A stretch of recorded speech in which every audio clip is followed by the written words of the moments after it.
सुद्या आला का डोसून? तुमच्या लाडक्या लेकामुळे प्यायला लागली मला.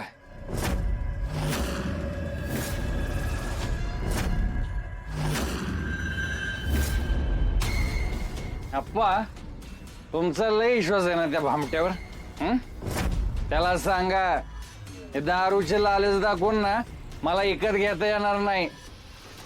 असं जर मला इकत घेता येत असतं ना तर या वाड्याच्या शेजारीच एक नवा वाडा उभा केला असता मी कवाच. ए झालं का तुझं? आता नक्की काय झालं ते सांग. अप्पा, त्या भामट्यानं माझी गाडी अडवली आणि भर रस्त्यात माझ्यासाठी दारूची बाटली घेऊन उभा होता त्यो.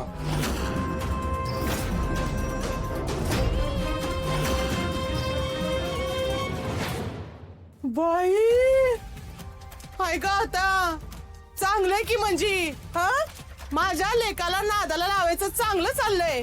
म्हणजे इथं माझा सुधाकर दारूत बुडून राहील आणि तिथे तुमचा त्यो लाडका गोपाळ सगळी जमीन हडप करल. रंजे उगाच तोंडाला येईल ते काय बी बोलणं कसा. माझा गोपाळ तसा नाही. बघितलं की कसं आहे ते. अगं त्याच्या मनात जर पाप नसतं ना तर त्याने याला नादालाच लावलं नसतं.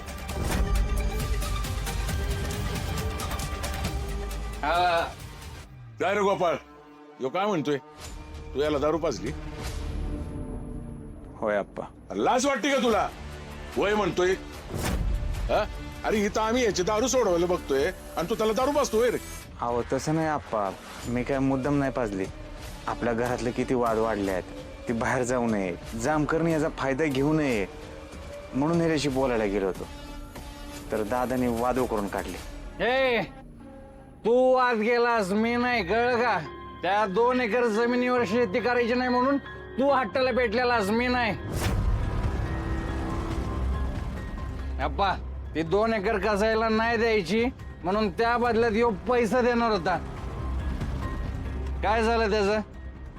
इचारा त्याला, इचारा काय झालं? ए 10-20 रुपयाची पेन्शन माझ्यावर आवाज चढवायचा नाही बरं का. आता जर का पुन्हा आवाज चढवला ना तू, तुझे जे भासडून हातात देईन इथंच. बघितलं का आप्पा, हे असं आहे. मी प्रेमाने बोलायला गेलो तर हे असा वाकडा शिरतोय. ए मी वाकडे शिरतो का? तू वाकडे शिरतो, कळलं का? अरे कधीतरी खरं बोल. जमिनीचा हप्ता द्यायचा नाहीतर शेती कसायला द्यायची, मगच बोलायचं, कळलं का? मोठा दादा आहे हा. आता जमिनीच्या वादामुळं जरा नाराज आहे माझ्यावर. तीच नाराजी दूर करायचा प्रयत्न करत होतो, पण त्याने बलताचा अर्थ घेतला. माझ्या ना नशिबात भावाचं पण नाहीच वाटतं. काय गरज नाही असल्या प्रेमाची. बघितलं ना कसे बोलले तुम्हाला ते. मला अजिबात नाही आवडलं. तुम्ही त्यांचे पैसे देऊन टाका. अरे देऊन टाका म्हणजे माझ्याकडे असं तर दिले असते, नाहीत माझ्याकडं. ही चेन विका आणि देऊन टाका.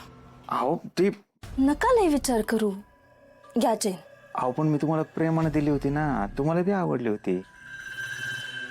आत्ता माझ्यासाठी ही चैन महत्वाची नाहीये. माझ्या नवऱ्याचा मान जास्त महत्वाचा आहे. आणि चैनीचं काय, पुढे जाऊन अशा 10 चैनी करू आपण. नाही खरे करू 10 चैनी, पण सुधाकर दादाला पैसे दिले तर तो शांत बसेल का? थोड्या टायमासाठी का होईना त्यांचं तोंड बंद होईल, तेवढं बास आहे की आपल्याला. ही चैन विका आणि देऊन टाका त्यांचे पैसे. मी काय करू तुमचं? काय करू मी? मी ना देवाच्या आभारच म्हणले पाहिजे, त्याला धन्यवाद म्हणलं पाहिजे की एवढी समजूतदार बायको मला दिली. तुम्ही ना लवकर लवकर झालं का ग? चला पटापटा चला रे पोरांनो, लवकर लवकर निघूया. हो हो चला लवकर. हा आणि पहिली हळद मी लावणार आहे माधुरीच्या आईला. चला आवरलं का? चला आप्पा, त्या सालगाड्यानं शेतात घर बांधायला काढले आणि मंडळीला पण त्यांनी त्याच्या बोलवून घेतले. उद्यापासून कामाला सुरुवात करतील दोघं पण. चांगलं आहे की.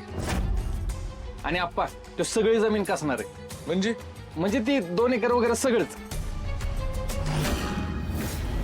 आता यो शहाणपणा कुणी करायला सांगितलं होतं त्याला? मीच परवानगी दिली आप्पा. आप्पा ह्याला काय अर्थ आहे? मी आधीच सांगितलं होतं का नाही, माझ्या 2 एकराला अजिबात हात लावू नका. बरं जे काही कर्जाचे पैसे असतील ते फेडायला मी तयार आहे, पण आता माझ्याकडे पैसे नाही.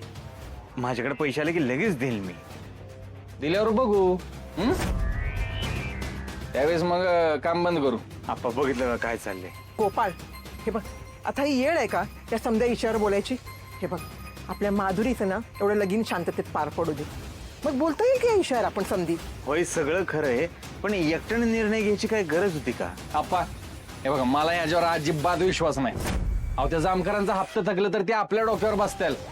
आणि असं पण याने आतापर्यंत 1 रुपया दिला नाही, नुसताच बोललाय.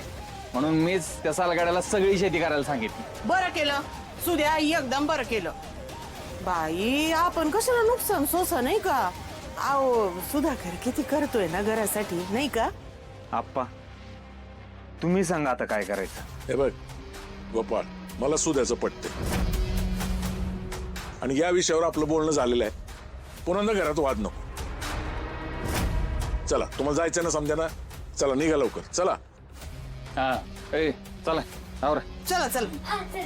चला बाबा, कलर गेला मला. चल. आओ, निदान माझ्यासाठी तरी चला ना तुम्ही. हे बघ, मला वाटलं तर मी येईन. हा चला निघा, नाही तर तुम्ही बी जाऊ नका, बसा घरात. बर, काहीही झालं तरी त्या सालगड्याला मी ती जमीन कसू देणार नाही. त्याचं फायनल काय करायचं हे ठरवायची वेळ आली आहे.